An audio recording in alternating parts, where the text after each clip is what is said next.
тоҷикӣ ро ҳам меомӯзонед? کدام وقت؟ مرکز درخشان از سال 2012 ایسی فعالیت خود را در بر میگیرد و همان وقت طلبات به زبان روسی و انگلیسی زیاد بود، بنابر گروه تاجیکی نبود.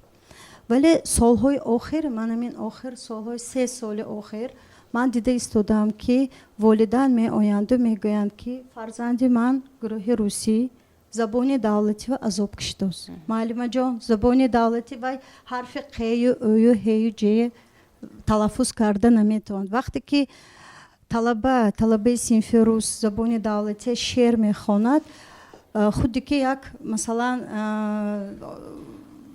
بچه های از خارجه آمده زبان تاجیکی شعر گفته ایستادگی باین. بنابر همین طلبات های در نظر گرفته ما زبان تاجیکی هم کشادیم. و حاضر من 6 ساله ها گروهی تیاری به مکتب پدر و مادران می آیند میگویند که ما با زبان روسی دکار، لیکن اول زبانش آموزد. این چیز هم هست. خرسندی آور است. فرزندان مهاجران هم می آیند؟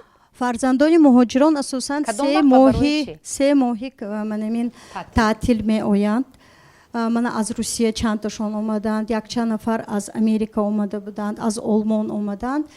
البته بعضیاشون متماتیک فنهای دقیق رو میخواهند، بعضیاشون روسیشون از یاد نبراید، لیکن هستند که همین یک بسیار نه، لیکن این نفران همین 1-2-3% مراجعت کنندگان گوییم زبانی تاجیکیش نقص کنید، اونجا معاشرت نیست. معلم جان اساسا اینها مادر کلانو راستی گپ مادر کلان، چون آنها در نزد مادر کلانو بابایشان تحصیل میگیرند زندگی میکنند 3 ماهی تعطیل. بنابر همین ما هم حاضر فهمیده ایستادیم که گروه زبان تاجیکی ضرور است، به این نمیشود. ما جان همون با من مرکزی آموزشی درخشان نیست، حاضر به هم فرزندانی که در مهاجرت هستند، هم اوله هایی که صنفای روسی و تحصیل میگذرانند و به زبان تاجیکی آنها مشکلی میکشند، این گروه ها حاضر فعالیت میبرند.